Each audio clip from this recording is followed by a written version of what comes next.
12,112। আজকে আমাদের অফিসের উপরতলায় কাজকর্ম চলতেছে, বেবি ওখানে একটু নয়েজ আসতেছে। আপনারা এটা কিছু মনে না নিয়ে একটু ধৈর্য সহকারে দেখবেন, তাহলে হচ্ছে। আজকে আমরা ধরেন এই শীটটা যদি আমরা হচ্ছে সিঙ্গেল পড়ি, সিঙ্গেল পড়লে আমাদের একটু সময়টা বেশি লেগে যায়। আমরা এই জন্যই চিন্তা করছি যে এটা আপনাদেরকে সামগ্রিকভাবে মোটামুটি 1, 2, 3 জন শিল্পীর আজকে একটু ধারণা দেব, বা 2 জন শিল্পীর ধারণা দেব, সেই শিল্পী সম্পর্কে আমরা একটু জানবো। আচ্ছা, প্রথমে হচ্ছে শিল্পীর নাম। আপনারা এই দিয়ে একটা জিনিস একটু পয়েন্ট করে নেবেন। শিল্পীর নাম,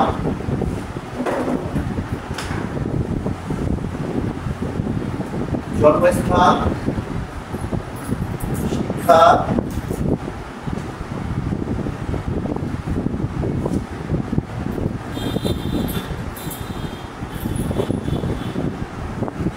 শিল্পীর শিল্পকর্ম,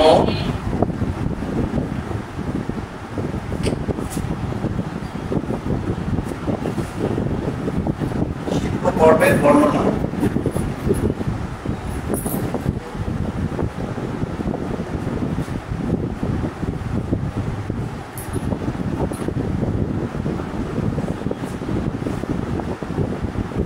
এই 4-5টা পয়েন্ট আমরা যদি একটু মনে রাখতে পারি না, তাহলে ধরেন যে বাংলাদেশের বিশেষ করে যে কয়েকজন শিল্পী আছে তাদেরকে নিয়ে মানে আপনাদের কোনো কোশ্চিন থাকবে বা কঠিন লাগবে এটা হবে না, খুব ইজি হয়ে যাবে। দেখেন আমরা বাংলাদেশের মোটামুটি হচ্ছে কয়েকজন শিল্পীর নাম জানি, তার মধ্যে সবাই জানি আমরা জয়নুল আবেদিন, শিল্পাচার্য জয়নুল আবেদিন, কামরুল হাসান, এস.এম. সুলতান,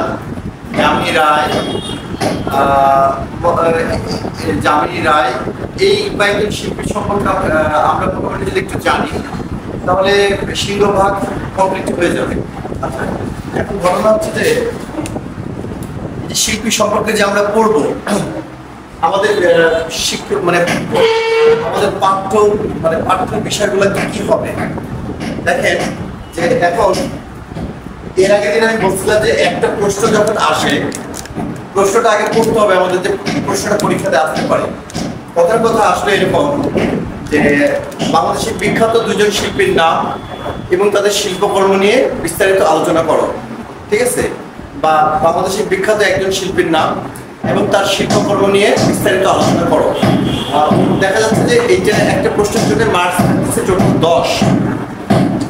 এখন 10 মার্কের জন্য আমরা কি পড়বো, কি পড়বো না, বা কি পড়লে আমাদের প্রশ্নটা অনায়াসে শেষ হবে, এটা হয়তো আপনারও কিছুটা ধারণা আছে, আমার ধারণা, এবং সেই অনুযায়ী পড়লে আমার মনে হয় হয়ে যাবে।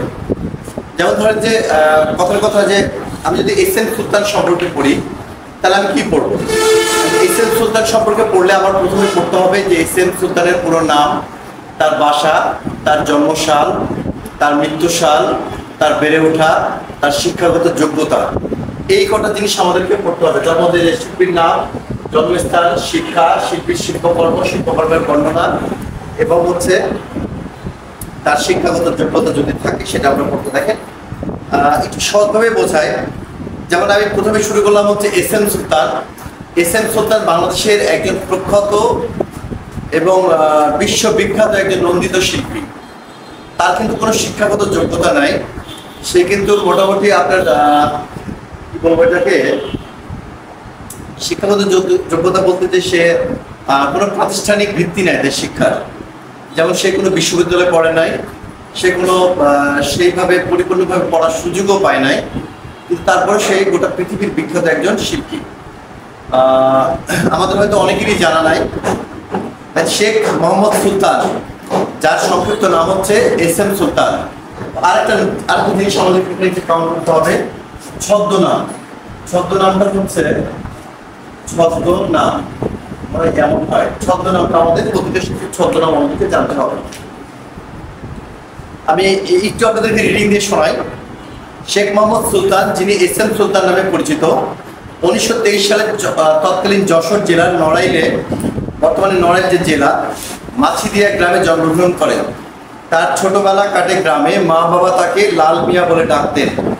গ্রামের তার মানে তার ছদ্মনামটা কি বা ডাক নামটা কি? লাল মিয়া।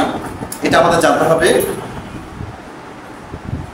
গ্রামের লোকেরা তাকে এই নামেই ডাকতেন। লেখাপড়ার প্রতি ছিল তার দারুণ অনীহা, আর এই কারণে তিনি লেখাপড়া থেকে পালিয়ে বাঁচার জন্য কিছু সময় ছবি আঁকা শিখতেন।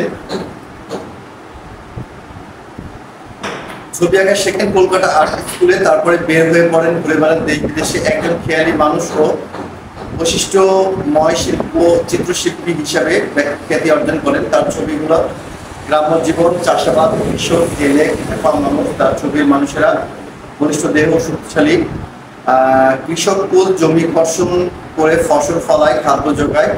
তারাই আসলে দেশের শক্তি। তাদের ভেতরে শক্তির রূপটাকেই তিনি তুলে ধরেছেন। শিশুদের শিক্ষার জন্য বিশেষ ধরনের স্কুল করেন। আচ্ছা, আমি এই যে আপনাদেরকে আমি আমার মতো করে বলি, হ্যাঁ, এটা বইয়ের ভাষাটা থাক, মোটামুটি একটু জানবেন যে তার জন্ম হচ্ছে 1923 সালে, মৃত্যু হচ্ছে 1994 সালে। তিনি যশোরের নড়াইল জেলার, তখন তো যশোর হচ্ছে যে আপনার যশোরকে কি বলে, তখন যশোরের বিভাগ না থাকলে বৃহত্তর যশোর বলা হতো, হ্যাঁ, যশোর। সে যশোরের নড়াইল জেলায় তার জন্ম। আচ্ছা, সে মোটামুটি তখন কিন্তু আশেপাশের স্কুল বলতে বিখ্যাত স্কুল ছিল কলকাতা আর্ট স্কুল, যেটা কিন্তু আপনার যশোর খুলনা কিন্তু কিছু দূরে গেলেই কিন্তু কলকাতা, তো সবাই জানেন যে কলকাতা যশোর খুলনার একদম পাশের অঞ্চল। স্বভাবতই সেটা তার জন্য কাছে ছিল, এবং সেই আর্ট স্কুল থেকেই সে কিন্তু হচ্ছে প্রাথমিক শিক্ষাটা নিয়ে শুরু করে। কিন্তু তার পড়ার প্রতি এক ধরনের অনীহা, বিরক্তি বা ধৈর্য সে কুলাইতে পারতো না। এই জন্য সে পড়াশোনা ছেড়ে দিয়ে সে কি করতো? ঘুরে বেড়াইতো, নিঃসঙ্গ ঘুরে বেড়াইতো, এবং হচ্ছে বিভিন্ন খোলা মাঠের পাশে কৃষক যেমন কাজ করছে সেটা অবলম্বন করতো। মাঠের জমি জমার দিকে তাকিয়ে থাকতো, গাছপালার দিকে তাকিয়ে থাকতো, প্রকৃতির দিকে তাকিয়ে থাকতো। কৃষকরা যে কাজ করতে করতে তাদের যে একটা শরীরের ভারসাম্য নতুনভাবে তৈরি হয়, সেটার দিকে সে অবলম্বন করতো। এক কথায় সে পুরোপুরি হচ্ছে আপনার মাটির মানুষ ছিল। এই করতে করতে সে মনে করতো যে ছবি আঁকলে তার মনে হয় পড়াশোনা করা বা অন্যান্য কিছু করা লাগবে না। এই জন্য সে হচ্ছে পড়াশোনার দিকে তার মনোযোগটা খুব কম থাকতো। আচ্ছা, এমন করতে করতে সে কিন্তু মোটামুটি হচ্ছে কি বলবো, প্রকৃতি প্রেমিক হয়ে যায়, এবং প্রকৃতির যত কাজকর্ম, খেটে খাওয়া মানুষের কাজকর্ম, প্রকৃতির বিষয়, প্রকৃতির কি বলবো, প্রকৃতির একটা হচ্ছে ভয়ঙ্কর রূপ, প্রকৃতির শান্ত রূপ, প্রকৃতির রং, এই বিভিন্ন কিছু নিয়ে সে ভাবতো, এবং সেগুলো নিয়ে একে একে ছবি আঁকার চেষ্টা করতো। এইভাবে করতে করতে করতে করতে যখন মোটামুটি একটা পর্যায়ে আসে, হয়তো 15 বছর বা 20 বছর একটা যখন পর্যায়ে আসে, তখন গোটা পৃথিবী তাকে চেনা শুরু করে একজন বিখ্যাত আর্টিস্ট হিসেবে। এখন তার কাজগুলো আপনারা অনেকেই দেখছেন কিনা আমি জানি না, দেখবেন যে তার যে খেটে খাওয়া মানুষের নিয়ে সে মূলত ছবিগুলো আঁকতো। সেখানে দেখা যাচ্ছে একজন মা যদি হচ্ছে মাছ কাটতো, সে মায়েরও দেখবেন যে এরকম মোটা মোটা বডি দিত, সে হাতের মাসুলগুলো দিত অনেক মোটা মোটা, হ্যাঁ, মানে বোঝাইতো যে অনেক পরিশ্রমী। তারপরে আপনার কৃষকদেরকে হাতের মাসল, বডি ব্যালেন্স এবং অনেক শক্তিশালী করে বোঝানো হতো। তারপরে দেখবেন যে হচ্ছে তাদের প্রতি অন্যায় অবিচার যারা করতো, মানে সে সময় প্রাচীনকাল যারা অন্যায় অবিচার করতো তাদের বিরুদ্ধে সে ছবিপত্র আঁকতো, এবং এটাই ছিল তার প্রতিভা। এখন আপনি দেখছেন এস এম সুলতানের কোনো যে ছবির কথা আপনাদের কারো কি মনে আছে? তাহলে আপনাদের আরেকটু সুবিধা হবে। মনে আছে আপনাদের?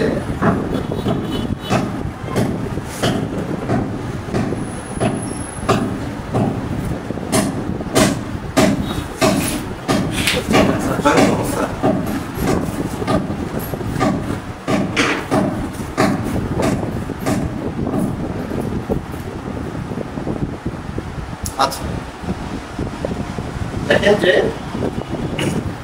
তার ম্যাক্সিমাম যে ছবি ছিল সেটা হচ্ছে গ্রাম্য জীবন, চাষাবাস, কৃষক, জেলে, খেটে খাওয়া মানুষ। তার মূলত বৈশিষ্ট্য ছিল হচ্ছে আপনার বলিষ্ঠ দেহ এবং শক্তিশালী ভাবে যে আমাদের একটা শ্রেণী কাজকর্ম করতো তাকে, তার প্রতিফলনটা তার কিছু মুখ্য বিষয় ছিল। আচ্ছা, মূলত হচ্ছে যে এই এস এম সুলতান যখন এই ধরনের ছবি আঁকতে আঁকতে গোটা পৃথিবীতে বিখ্যাত হয়ে যায়, তখনও আমাদের দেশের বিশেষ করে আপনার রাষ্ট্রপ্রধানরা বা মন্ত্রীরা বা বিশিষ্ট যে ব্যক্তিবর্গরা আছে তারা তাকে চিনত না, তারা কেউই তার সম্বন্ধে জানতো না। কারণ অতপড়া গায়ের এক লোক, সে ছবি আঁকতে আঁকতে বিখ্যাত হয়েছে, তার সম্বন্ধে জানাটা খুব অস্বাভাবিক। তো এইভাবে করতে করতে তার ছবি যখন হচ্ছে আমেরিকার কোনো একটা গ্যালারিতে যখন প্রদর্শিত হওয়া শুরু হয়, বা আমেরিকার রাষ্ট্রপতি তখন হচ্ছে তাকে আমন্ত্রণ দিয়ে এই যে আপনার আমেরিকাতে নিয়ে যায় এস এম সুলতানকে, সে সময় একটা মজার কাহিনী হচ্ছে যে আমাদের রাষ্ট্রপতি ছিল সে সময় হচ্ছে এরশাদ, আমাদের রাষ্ট্রপতি ছিল এরশাদ। সেও তখন আমেরিকাতে যায় কোনো একটা আমাদের রাষ্ট্রের কোনো একটা কাজে বা গুরুত্বপূর্ণ একটা কাজে। তখন আমেরিকান প্রেসিডেন্ট এই এরশাদকে বলেছিল যে আমাদের দেশের বিখ্যাত একজন আর্টিস্ট বর্তমানে আমাদের দেশে অবস্থান করছে, আমরা তাকে আমন্ত্রণ দিয়ে এই দেশে নিয়ে এসেছি, তার একটা প্রদর্শনী চলছে, আপনি তার সম্বন্ধে কিছু একটু বলেন বা মানে কেমন কি জানেন, আমরা একটু তার সম্বন্ধে জানতে চাই। তো বলে সে মানে ইতস্ততার মধ্যে পড়ে গেছে, চিন্তার মধ্যে পড়ে গেছে যে আমার দেশের শিল্পী আমেরিকাতে আসছে, সেই শিল্পী সম্পর্কে আমার কাছে মানে আমেরিকান প্রেসিডেন্টের কাছে আমার বাংলাদেশের রাষ্ট্রপতি আমেরিকান প্রেসিডেন্টের কাছে জানছে যে আমার বাংলাদেশের একজন শিল্পী আমেরিকাতে বিখ্যাত এবং তার একটা প্রদর্শনী চলছে, সে রাষ্ট্রপতি পর্যন্ত আমাদের জানে না। তখন লজ্জার হাত থেকে বাঁচার জন্য সে কি করলো, সে হচ্ছে তড়িঘড়ি করে তার যে আমাদের রাষ্ট্রপতির যে সহকারী দুইজন থাকে তাদেরকে বললো যাও এস এম সুলতান সম্পর্কে বিখ্যাত খোঁজ খবর নিয়ে আসো এবং তার সম্বন্ধে যত কিছু জানা সবকিছু জেনে আসো।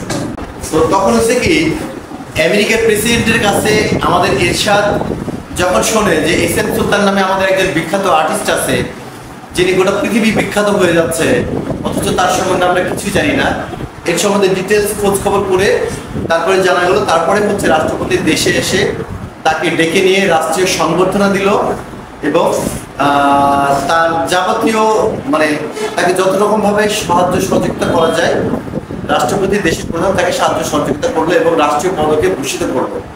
ঠিক আছে, এই হচ্ছে এস এম সুলতান, যার শিক্ষাগত যোগ্যতা পরিপূর্ণ নাই, অথচ তিনি একজন দেশের প্রখ্যাত আর্টিস্ট, শুধু দেশের না তিনি বিশ্বের একজন প্রখ্যাত আর্টিস্ট হয়ে যায়। আপনারা এস এম সুলতানকে দেখে থাকবেন হয়তো, এই যে এটা হচ্ছে এস এম সুলতানের একটা ছবি, দেখতে পাচ্ছেন সবাই ছবিটা, এটা হচ্ছে এস এম সুলতান এবং তার নিচে হচ্ছে তার একটা ছবি, দেখতে পাচ্ছেন?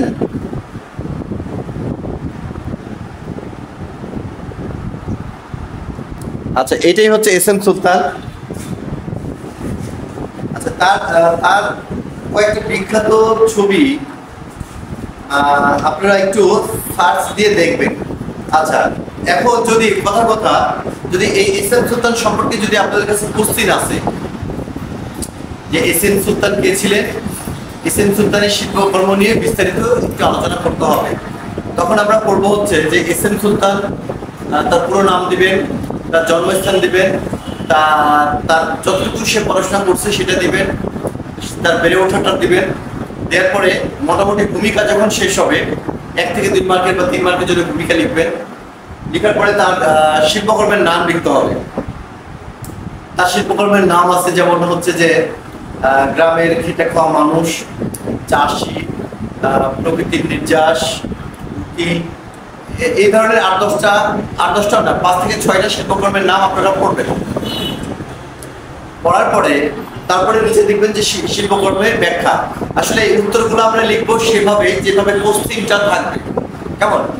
তারপরে শিল্পকর্মের নাম 5টা বা 6টা শিল্পকর্মের নাম লিখবেন, নাম লিখে তারপরে শিল্পকর্মের এক একটা করে বর্ণনা দিবেন। যেমন মাছ কাটা, তার একটা শিল্পকর্ম হচ্ছে মাছ কাটা। এখন গ্রামের একজন মানুষ বা একজন মহিলা বা একজন মা বা একজন দাদি বলেন বা একজন নানি বলেন, সে মাছ কাটছে, অথচ তার এই যে হাতের যে মাসল, একজন মহিলা তার হাতের মাসল একজন পুরুষের থেকে শক্তিশালী এবং অনেক স্ট্রং, দেখে মনে হবে যে এরা মনে হয় WWE খেলে বা WWF চ্যাম্পিয়ন। সে এইভাবে প্রতিটা মানুষকে হচ্ছে আমাদের সামনে তুলে ধরতো, কিন্তু আসলে বাস্তবিক অর্থে ওই মহিলার কিন্তু এরকম মাসল ছিল না, এরকম মোটা মোটা হাতের মাসল ছিল না বা এত শক্তিশালীও না। তাহলে এই ছবিতে এই যে হাতের মাসলটা এমন কেন করা হলো বলতে পারবেন কেউ?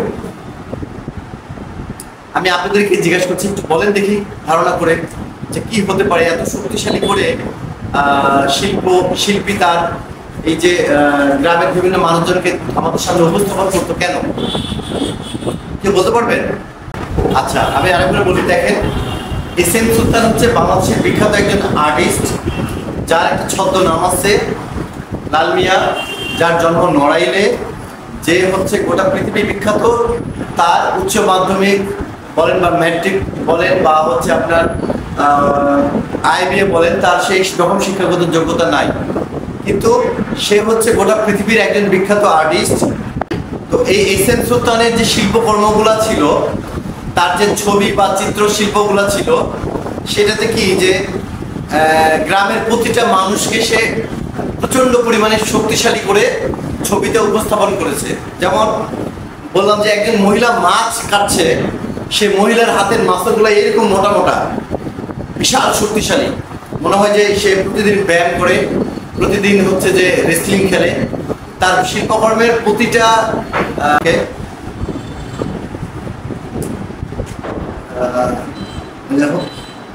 আচ্ছা, আমরা আবার আসি। তো এস এম সুলতান কি করতো? এস এম সুলতান তার প্রতিটা চিত্রশিল্পে যে খেটে খাওয়া মানুষগুলাকে আমাদের সামনে উপস্থাপন করতো, সেই মানুষগুলাকে প্রচন্ড মানে মনে হতো দেখেই যে এরা অনেক শক্তিশালী এবং এরা এতটাই পরিশ্রমী যে এদের হাতের মাসল, শরীরের গঠন দেখে বোঝা যায় এরা মনে হয় প্রচুর পরিমাণে ব্যায়াম করে এবং প্রচুর পরিমাণে কাজ করে।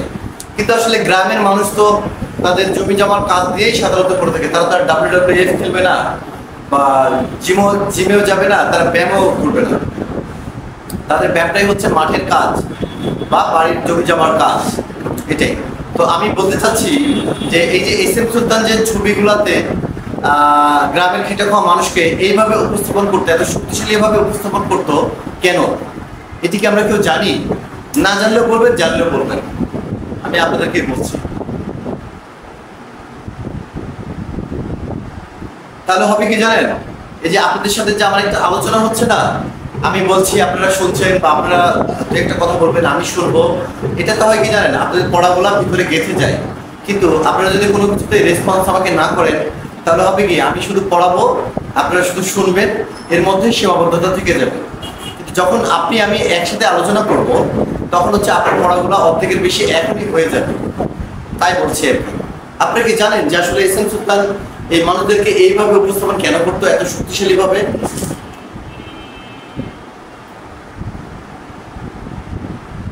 কেউ হয়তো জানেন না, তাই না?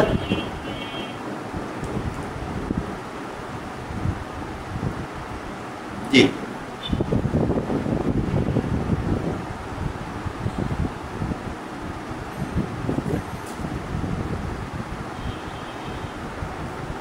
Very good. তারপরে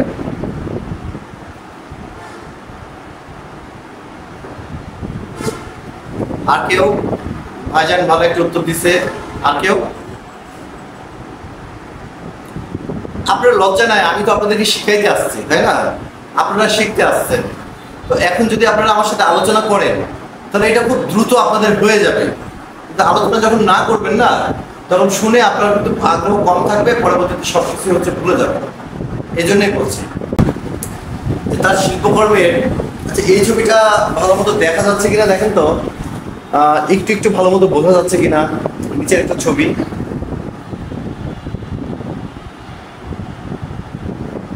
ব্ল্যাক অ্যান্ড হোয়াইটের ছবি, বোঝা যাচ্ছে কি? আপনারা দেখতে পাচ্ছেন?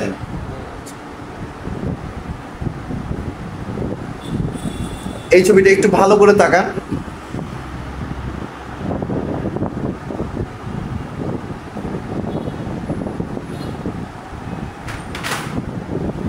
দেখেন তো দেখা যাচ্ছে কিনা। দেখেন এই যে গরু আছে, তার পিছে হচ্ছে যে দেখেন একজন মানুষ, তার বডি দেখেন বিশাল, মনে হচ্ছে যে সে সারাদিনই ব্যায়াম করে, জিমে যায়। এই সামনে দেখেন এই যে মানুষ আছে, এরাও কিন্তু মনে হয় জিমে যাচ্ছে, জিমে রেগুলারই যায়, 5-6টা করে মনে হয় ডিম খায়। এই জন্য দেখেন তাদের মাসলগুলো দেখেন কত স্ট্রং এবং পেশি বহুল। আসলে এটার উদ্দেশ্য হচ্ছে যে আমাদের দেশের মানুষ কিন্তু প্রচন্ড স্ট্রং, প্রচন্ড শক্তিশালী, কারণ তারা প্রত্যেক পর্যায়ে কাজ করে, কারণ তারা সনাতন পদ্ধতিতে এখনো কাজ করে। এবং এই যে প্রচন্ড পরিমাণে পরিশ্রম করে মাঠ থেকে যখন ফসল ফলিয়ে নিয়ে আসে, এবং এই যে শক্তিটা বা তার কর্মের যে একটা বিষয়, ব্যাপ্তিটা বোঝানোর জন্যই এস এম সুলতান শিল্পীদেরকে এইভাবে আঁকছে। কিন্তু আদতেও একজন গ্রামের মানুষের ফিরে খাওয়া মানুষের ফিগার বা বডি কিন্তু এমন হয় না, কিন্তু সে কিন্তু এই যে রেসলিং এর যে পাবলিক গুলো থাকে তাদের মতো করে কিন্তু বডি টডি গুলো সামনে আমাদের সামনে উপস্থাপন করছে। এটার মূল উদ্দেশ্যই হচ্ছে যে আমাদের দেশের প্রতিটা মানুষকে, প্রতিটা কৃষককে সে অনেক শক্তিশালী করে গোটা বিশ্বের মাঝে উপস্থাপন করত। এটা কিন্তু বিশাল একটা পজিটিভ দিক, এবং তার এই গুণের কারণে গোটা পৃথিবীতে তিনি হচ্ছে বিখ্যাত, বুঝছেন? বিখ্যাত। আমরা এই আর্টিস্ট সম্পর্কে তার নাম জানবো, তার জন্ম মৃত্যু সাল জানবো, তার জন্মস্থান জানবো, তার 5 থেকে 7টা শিল্পকর্মের নাম মুখস্থ করবো, এবং শিল্পকর্মের 3 থেকে 4টা শিল্পকর্মের ব্যাখ্যা আমরা সবসময়ের জন্য মনে রাখবো। তাহলে দেখবেন এটার কোশ্চেন আমাদের কমপ্লিট, আর কোনো কিছু করা লাগবে না, আপনাদের শেষ। এখন একটা পেজে আপনাদের এই যে পিডিএফ যে শিটগুলো আছে, এই শিটে যদি আপনার 10 পেজও থাকে, আমি যেভাবে বললাম এইভাবে পড়লে আপনাদের 2 থেকে 3 পেজের মধ্যে পড়া কমপ্লিট। 10 পেজ আপনাদেরকে কষ্ট করে আর পড়তে হবে না।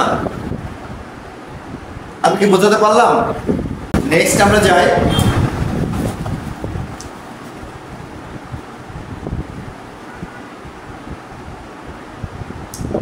পটুয়া কামরুল হাসান। এখন এই যে ছদ্ম নামগুলো বললাম না, যে লাল মিয়া কার ছদ্ম নাম, শিল্পাচার্য কার ছদ্ম নাম, বা হচ্ছে পটুয়া কার ছদ্ম নাম, এই জিনিসগুলো আমাদেরকে জানতে হবে।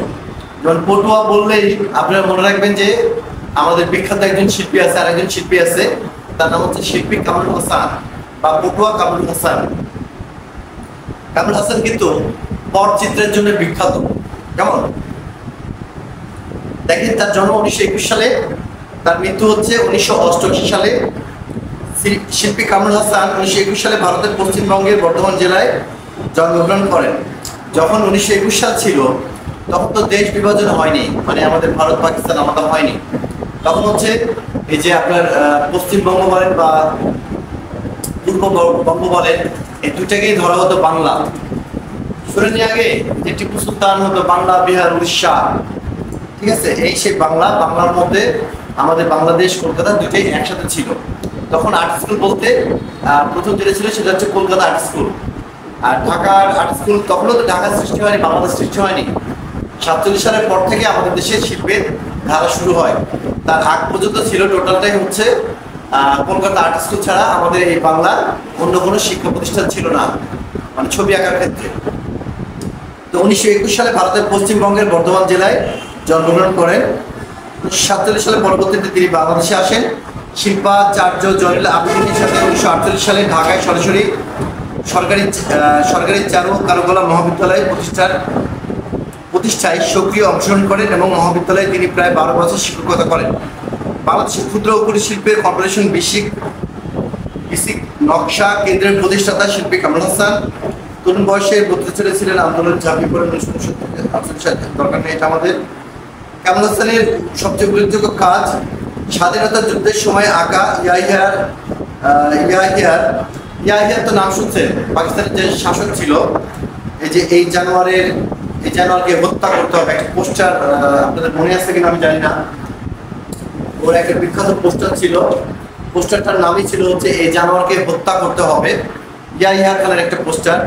বাংলাদেশের জাতীয় পতাকার যে মনোগ্রাম, হ্যাঁ, সেটা বাংলাদেশের জাতীয় মনোগ্রাম, তারপরে হচ্ছে আপনার পটচিত্রের জনক, বিভিন্ন কারণে হচ্ছে শিল্পী কামরুল হাসান গোটা পৃথিবী বিখ্যাত, গোটা পৃথিবী বিখ্যাত।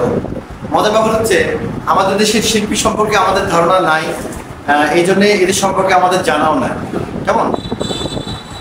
কিন্তু এই যে কিছু শিল্পী আছে বাংলাদেশের যারা কিন্তু গোটা ওয়ার্ল্ডে বিখ্যাত, গোটা পৃথিবীর মানুষ তাদেরকে চেনে, কিন্তু আমরা তাদেরকে চিনি না। গোটা পৃথিবীর মানুষ তাদেরকে মূল্যায়ন করে এখন পর্যন্ত, কিন্তু আমরা তাদের সম্পর্কে জানি না। তো এই যে এই পোস্টারের চিত্র যার মধ্যে লেখা ছিল এই জানোয়ারকে হত্যা করতে হবে,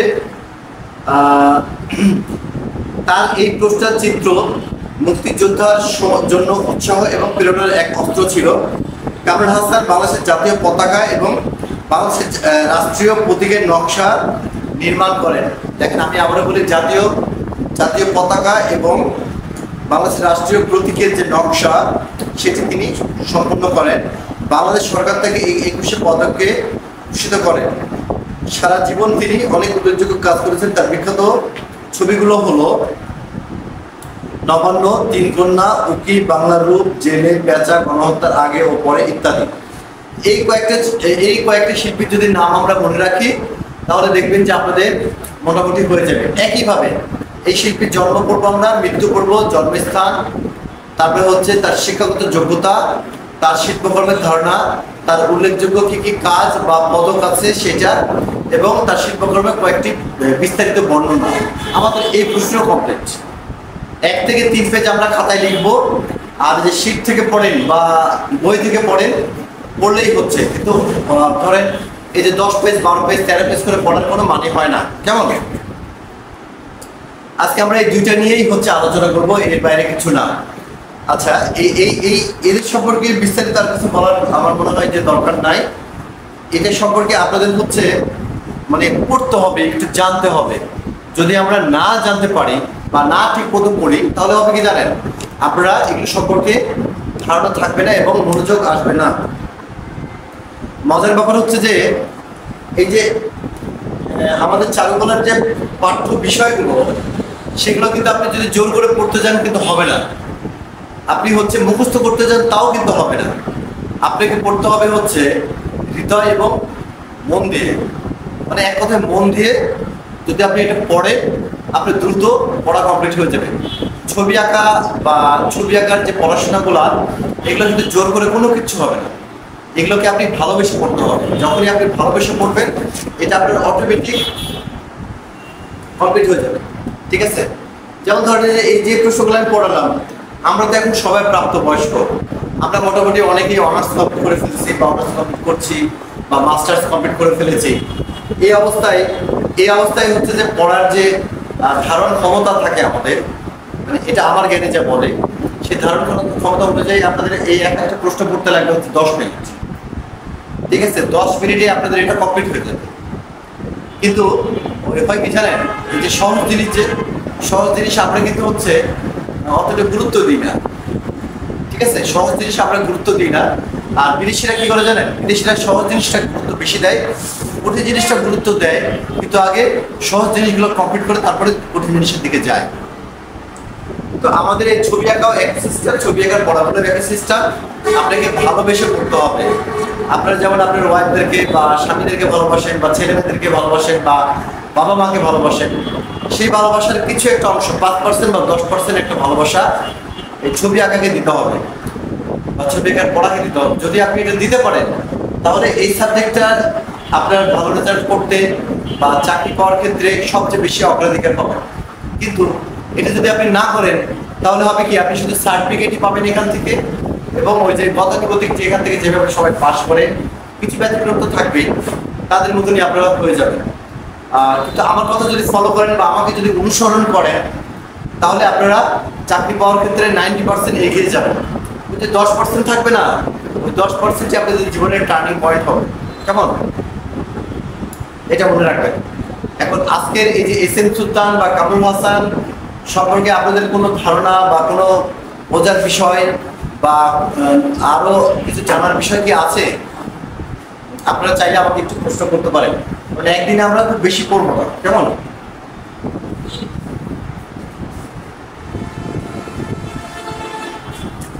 এটার বিষয়গুলো হচ্ছে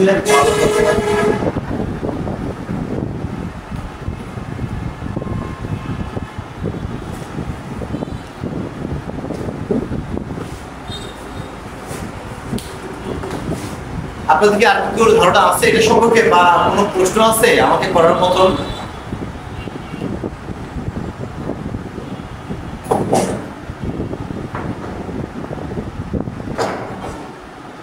আপনারা সবাই বুঝে ফেলছেন তাই না? আপনি একটু আলোচনা করেন আমার সাথে, একটু আলোচনা করেন, একটু কথা বলেন, কথা বললে ভালো লাগবে। এখন হচ্ছে ধৈর্য। আমি একটা জিনিস শিখছি, সেটা হচ্ছে ধৈর্য। যে একটা জিনিস আমাদের বাংলাদেশের প্রতিটা মানুষের মধ্যেই কমতি আছে, এটা আমার মধ্যেও আছে। এই ধৈর্যটা এমন জিনিস, আপনি যদি ধৈর্যশীল হন তাহলে আপনি আর্টিস্ট হতে পারবেন। আপনি যদি বিচক্ষণ হন তাহলে আপনি আর্টিস্ট হতে পারবেন। আপনি যদি শান্ত থাকেন তাহলে আপনি আর্টিস্ট হতে পারবেন। আপনি যদি বুদ্ধিমান হতে চান তাহলে আপনাকে আর্টিস্ট হতে হবে।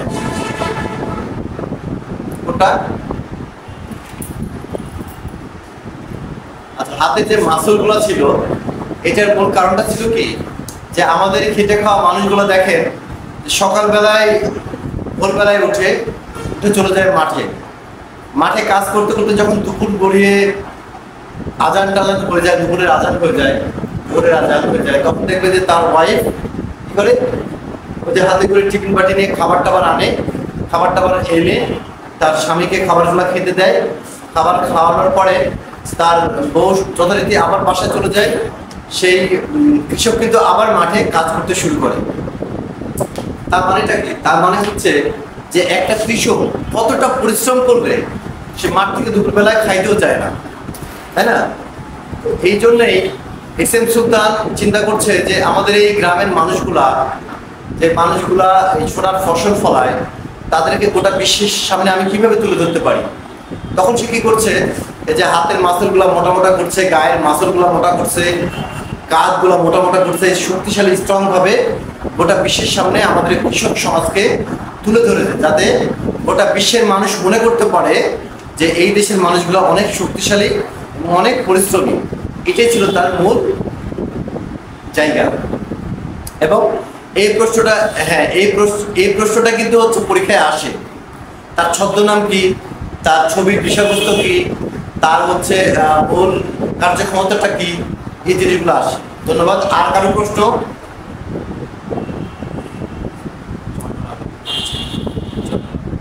আগামীতে তাহলে আপনি বলেন তো ভাইজান, এস এম সুলতানের ডাক নাম কি?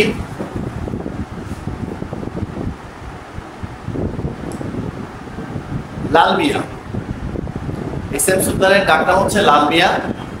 তিনি হচ্ছে তৎকালীন যশোর বৃহত্তর যশোরের নড়াইল জেলায় জন্মগ্রহণ করেন। আর ছোটবেলা মূলত হচ্ছে কলকাতা আর্ট স্কুলে পড়াশোনা করছেন, তারপরে পড়াশোনা আর করেন নাই।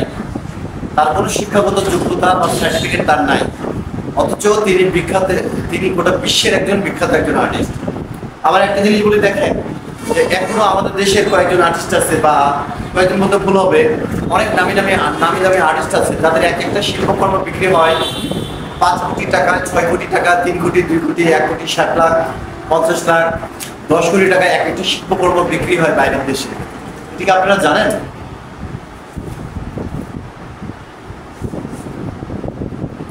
আমাদের মানে আপনাদের, আমার বা আমাদের সবার কিছু কিছু সমস্যাগুলো আছে, যেটা হচ্ছে যেটার কারণে আমরা কোনোদিন কোনো জায়গায় প্রতিষ্ঠিত হতে পারি না বা ভালো একটা জায়গায় ঘুরতে পারি না। এই কারণটা হচ্ছে কি জানেন? আমাদের ধৈর্য নাই, এবং আমরা নির্দিষ্ট সময় পর্যন্ত কোনো জিনিসকে ধরে রাখতে পারি না। যেমন ধরেন, এখন আমাদের মনে হলো যে আমরা এই যে চারুকলার ছবি আঁকা সম্পর্কে জানবো বা ছবি আঁকা শিখবো, বা এখান থেকে একটা সার্টিফিকেট নিবো, নিয়ে কমপ্লিট করে সার্টিফিকেটটা পাওয়ার পরে একটা চাকরি করবো, আমাদের জীবন আরামে হিসেবে চলে যাবে। অথচ এই সেম জিনিসই যদি ধরেন অন্য দেশের একজন চিন্তা করে, একজন চীনের একজন ব্যক্তি বা ইউরোপিয়ান কান্ট্রিতে কোনো মানুষ, বা ধরেন ভারতেরও একজন বলি, যদি এরা চিন্তা করে, এরা কি করে জানেন? যে আমি ছবি আঁকা শিখতে আসছি, আমি ধৈর্যশীল হতে আসছি। আমি এটাতে দীর্ঘদিন পর্যন্ত সময় দিতে চাই এবং এটাতে যে আমি নামবো এটা আমি ছাড়বো না। তখন কি হয় জানেন, যে ওই যে বাইরের দেশের যে মানুষগুলো না, তাদের পিছিয়ে চাকরি, তাদের হচ্ছে যে সাফল্য, তাদের হচ্ছে যে সম্মান থেকে শুরু করে টাকা পয়সা থেকে শুরু করে সবকিছু তাদের পিছে দৌড়ায়। আর আমাদের হয়ে গেছে কি, আমরা আমরা হচ্ছে আমরা চাকরির পিছে দৌড়াই। আমরা মনে করি যে কোনো রকম একটা শেষ করতে পারলেই হচ্ছে তারপরে পরের জীবন পরে দেখা যাবে, আজকে আগে খেয়ে শেষ করে ফেলি, কালকে কি হবে সেটা কালকে দেখা যাবে। এই যে পার্থক্য, এই পার্থক্যগুলাই হচ্ছে অন্য মানুষের সঙ্গে বা অন্য জাতির সঙ্গে বা বাইরের দেশের কালচারের সঙ্গে আমাদের ডিফারেন্স। আমাদের ধৈর্য নাই ভাইজান, কিছু মনে নিয়ে না আপনারা ভাইজান বা আপনারা যারাই আছেন, ম্যাডামরা যারাই আছেন, কিছু মনে নেবেন না আমার কথায়।